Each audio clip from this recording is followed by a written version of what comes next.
The city is Detroit, but they come from all of Michigan. They come to see professional football.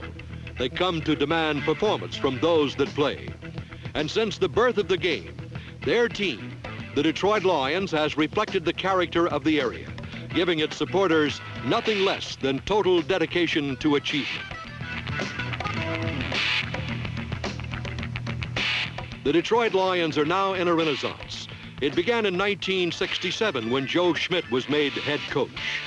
Though 67 and 68 were losing seasons, the Lion organization showed the skill and patience to draft well and develop young talent, producing a winner in 69.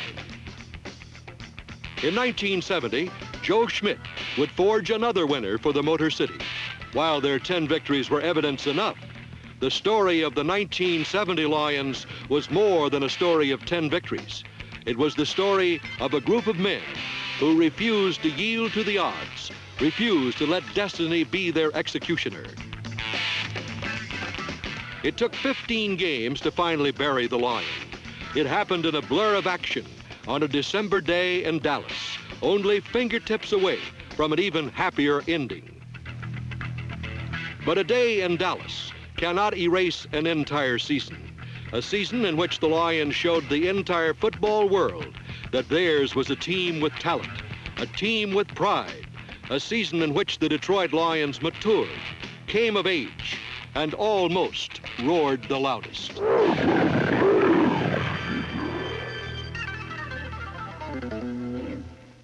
The Lions opened their season at Green Bay against Phil Bingston's Packers.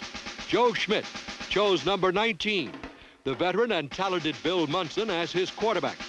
But the story of the Lions' first game, ironically, was contained in the Lombardi lexicon, run to daylight. Number 42, Altie Taylor, ran to daylight to begin what would be a brilliant season for the sophomore from Utah State. Number 24, Mel Farr, ran to daylight behind the equally brilliant Lions' offensive line. Nick Eddy and number 38, Bill Triplett, ran to daylight in reserve roles. And trying only to run out the clock, Greg Landry ran a quarterback sneak 76 yards to daylight, the longest run of the season, and the longest Lion run since Hunchy Hornsmeyer went 85 against these same Packers 19 years ago.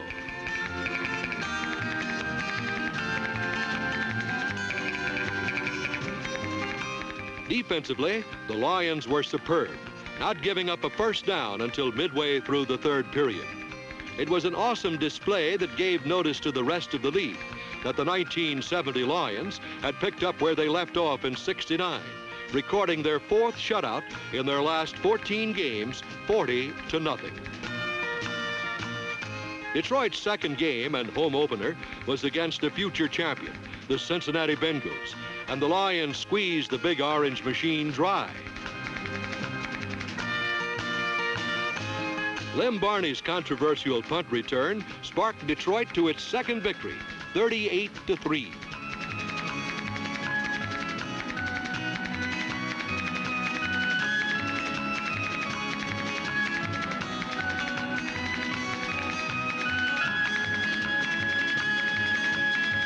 The Lions' third game before a nighttime national TV audience brought the Chicago Bears to Detroit.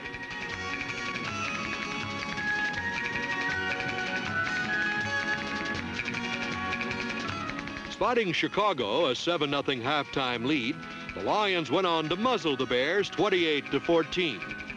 Dick LeBeau's interceptions set up the running of Taylor and Farr as Detroit's offense, which had often been accused of being less than potent, was averaging 350 yards per game and would finish second in the NFL in total points.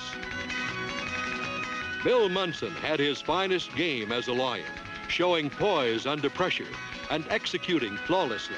The Lions were now 3-0. In their fourth game at Washington, however, Sonny Jurgensen finally tamed the Lion.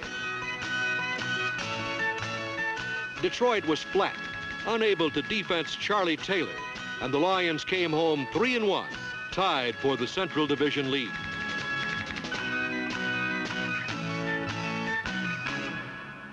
Through the first part of their season, the Lions had shown two basic strengths: The first was their running game, made possible by one of the best offensive lines in pro football. At center was number 54, All-Pro Ed Flanagan, in his 6th year from Purdue. Leading the sweeps from his left guard position was number 63, Chuck Walton, the 4-year man from Iowa State. At right guard was the equally efficient number 68, Frank Gallagher. At tackles were number 73, Roger Scholes, in his 8th year from Maryland, and number 76, Rockne Freitas, only in his 3rd year. Freitas is an awesome blocker and led the way for the Lions runners.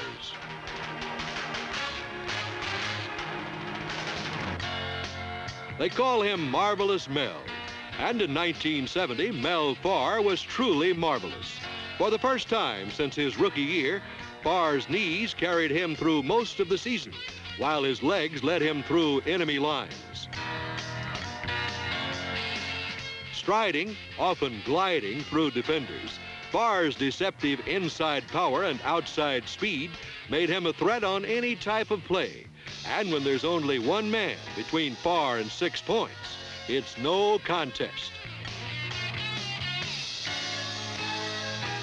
Runner, blocker, and receiver par excellence, Mel Farr, in only his 4th year, has become the Lions' pause, without which they would be crippled.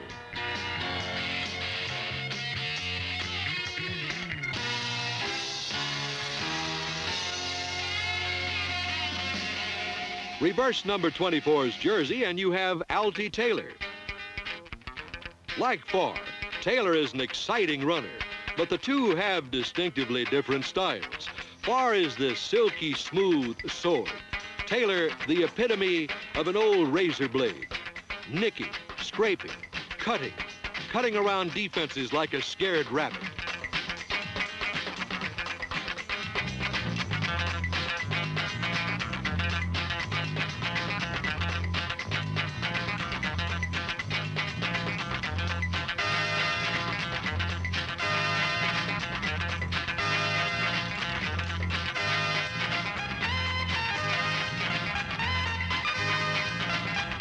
Alty Taylor has more than lived up to his billing as the top draft choice in '69, and in 1970 was an integral part of Detroit's attack. Farr's 700 yards and Taylor's 670 gave the Lions a 1-2 backfield punch that throughout the year was able to control games, the key to many of their 10 victories.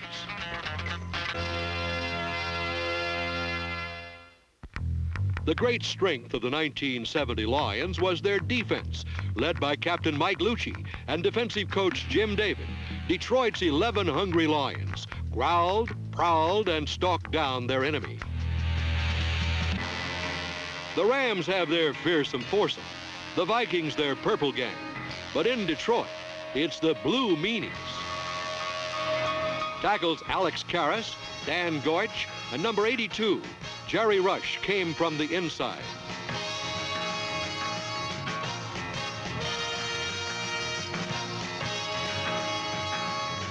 From left end came number 84, Joe Robb.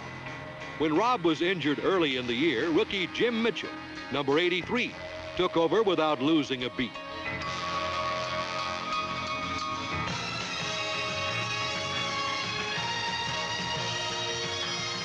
Standing above the rest, however, was number 74, right end Larry Hand, a deadly quarterback killer who proved the axiom that 3 hands are better than 1.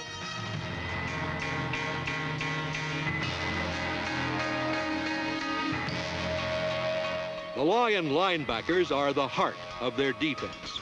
Number 55, Wayne Walker, and number 53, Mike Lucci, totaled 22 years of experience at their trade. 22 years of head-knocking, body-crunching tackles.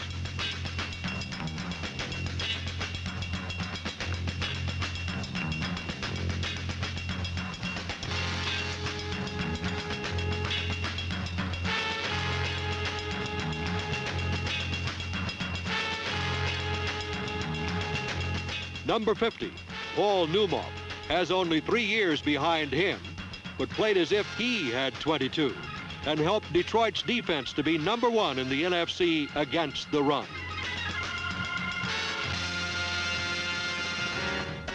The Lions' secondary, too, was usually around the ball, and twice per game, they caught it. At safeties were Wayne Rasmussen, Mike Weger, and number 48, Tom Vaughn. At left corner was the irrepressible Lem Barney, number 20. At right corner, number 44, Dick LeBeau, became the NFL's active lifetime interception leader. At age 33, LeBeau had perhaps his greatest season ever, as he led the league with 9 thefts, while spearheading the Lion defense for the 1970 season. It was this secondary that helped Joe Schmidt beat Blanton Collier's Cleveland Browns in the Lions' 5th game. In the 50s, this game was a grudge match for the championship, but today, it was no game at all. 5 Detroit interceptions were the difference. Mike Weger had 2, 1 for his first career touchdown steal.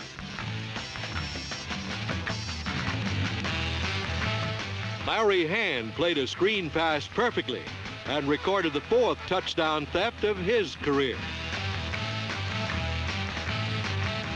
The Lions rebounded from their loss to the Redskins and were now 4-1.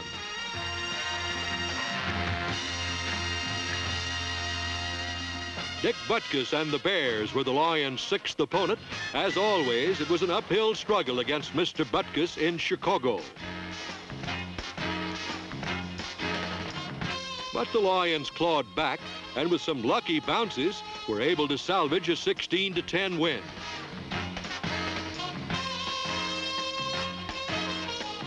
Errol Mann's 3 field goals were the margin of victory as the Lions' offense began to suffer a slowdown.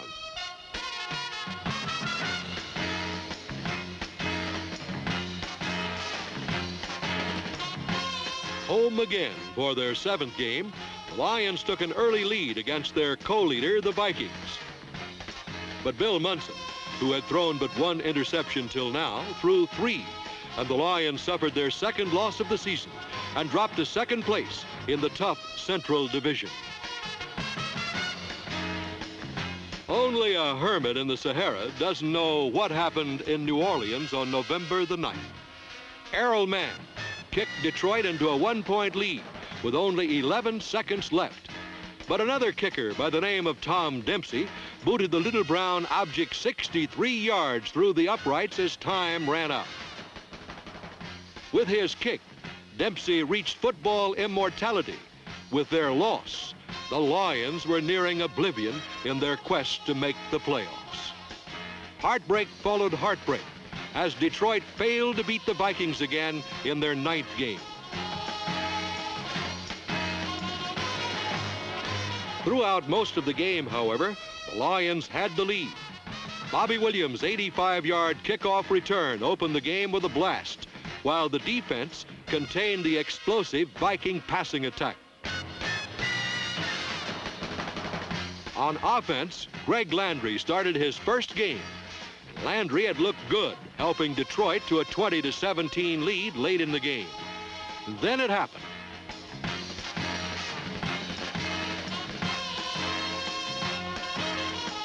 A kick in New Orleans. Now a catch in Minnesota. One big play, and seconds later, the Vikings had dealt Detroit their 3rd straight loss, 24-20. Any hopes of postseason participation now seemed lost forever.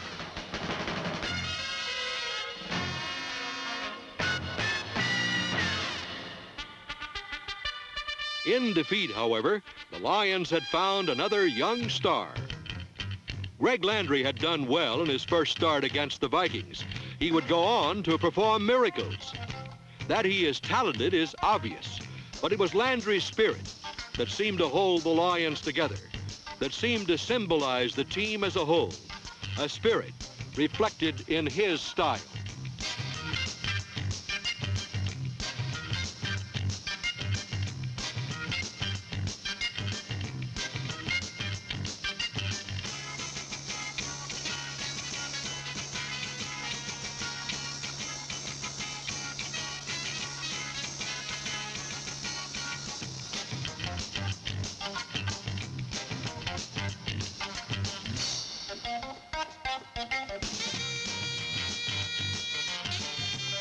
This, then, is the Massachusetts Kid. 24 years, tall, strong, and exciting. Greg Landry has a long career ahead. He ran for 350 yards, passed for 1,000 more to 3 excellent young receivers.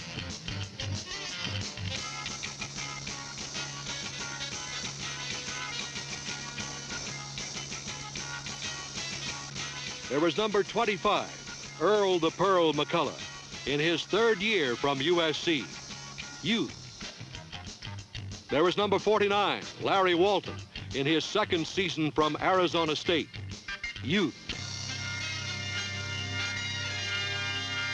And there was big number 88, all-pro tight end Charlie Sanders. In only 3 years, Charlie Sanders has become the best in the business, the standard by which all will be measured in the future. Why? Watch.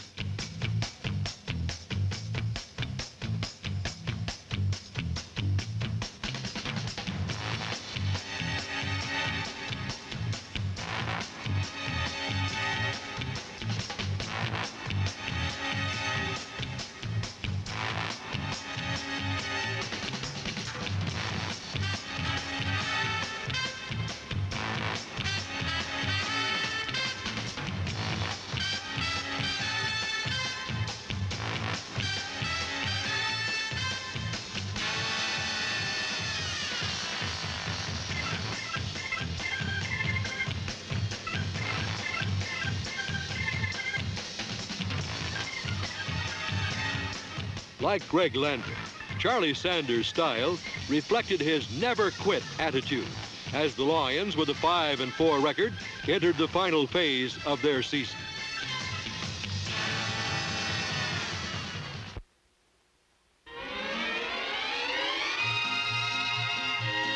With 3 straight losses, the Lions flew home from Minnesota with almost no hope of making the playoffs. It was obvious that they would have to win each of their last 5 games, 4 of which would be against division leaders, and 1 against the Packers.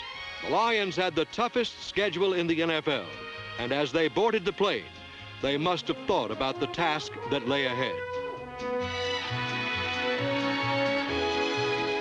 Like most NFL teams, the Lions fly the friendly skies of United Airlines.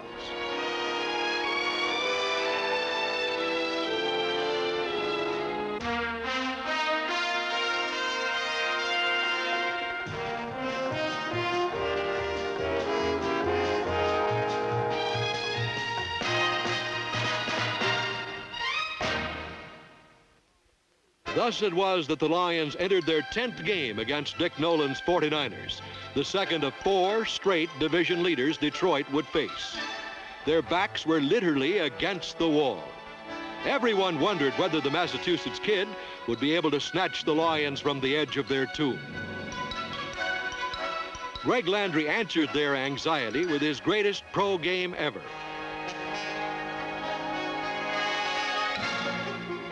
His passes penetrated the 49ers' goal 3 times, while the Lions' secondary refused to allow John Brody's spirals to cross their end zone. Detroit won their first crucial game, 28-7. 1 down, 4 to go. 4 days later, it was Thanksgiving, and the AFC West leaders, the Raiders. The game began as if it were Christmas, with the Lions playing Santa, and 2 quick Raider touchdowns made it 14-0 in the first quarter. It looked like destiny had finally bagged the Lion for good. But somebody had forgotten to tell Greg Landry and his 39 other teammates. For the next 3.5 periods, the Detroit Lions slowly, methodically, and amazingly turned the game and their season right around. Landry hit Taylor for their first score, and Charlie Sanders' ragdoll touchdown catch tied the score at halftime.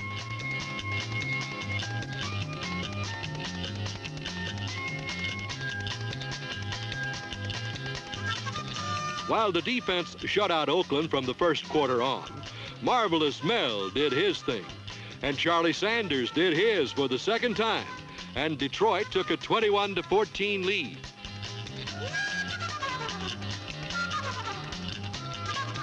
It would be a reserve, however, who would make the key play of the game. Number 85, Chuck Hughes, turned a do-or-die 3rd and 9 into a 43-yard catch that set up Mel Farr's insurance score and gave the Lions their most important win of the season, 28-14.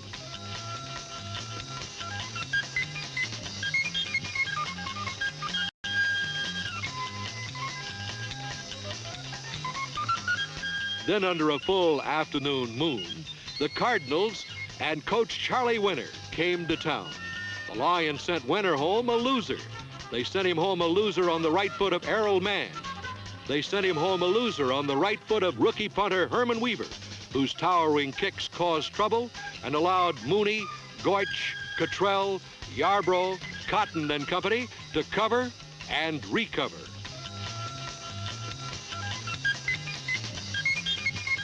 They sent Winter home a loser by holding his two powerful setbacks, Johnny Rowland and MacArthur Lane, to just 36 total yards between them. By keeping constant pressure on the Cardinals quarterback Jim Hart. And by giving something more than was required, as did Wayne Walker on his touchdown saving tackle of fleet John Gilliam. When it was all over, the Lions had a 16-3 victory, their 3rd straight over a division leader.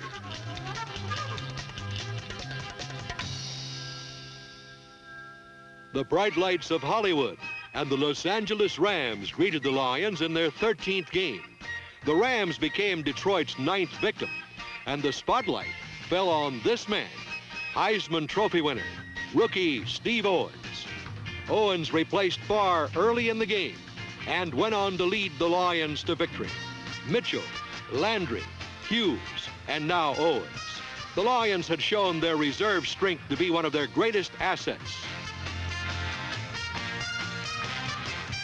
Defensively, the Lions made the crucial plays, with their linebackers able to contain the Rams' strength, their short passing game.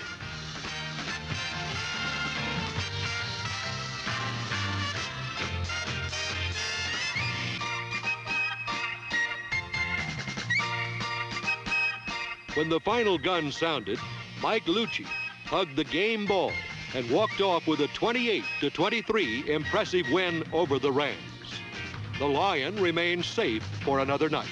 4 down, 1 to go. All Detroit waited and watched the Lions take on the Packers at home. If they lost, it was their last game. If they won, they would have one more. Poetic justice dominated the game. The Lions scored 20 points, and number 20, Lem Barney, scored or set up all 20. They opened the season with a shutout, and they closed with one, both against the Packers. It was a fitting climax to an unusual regular season.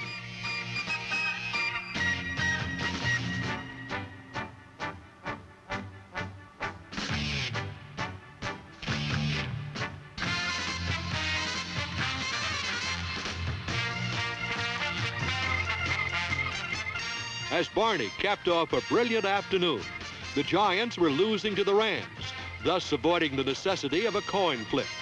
The Lions were in the playoffs, and their loyal fans, who had gone 13 years without anything to celebrate, tore the rafters off old Tiger Stadium as New Year's Eve came early to the Motor City.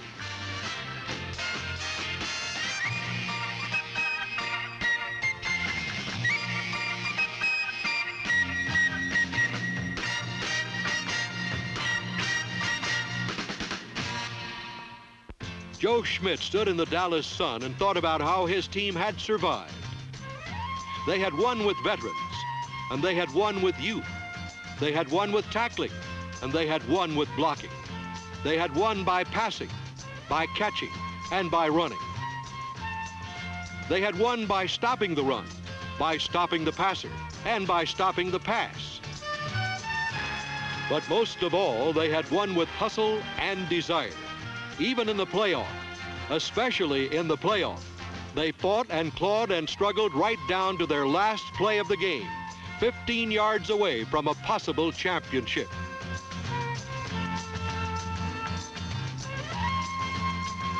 So the 1970 Detroit Lions can feel no shame. And as they watch the final curtain close, they remembered happier moments of the week before. They remembered that theirs was a team that fought destiny to the end. With top draft choices such as Bob Bell, Charlie Weaver, and Dave Thompson, the Detroit Lions will roll into 1971 confident that they may once again have the loudest roar of all.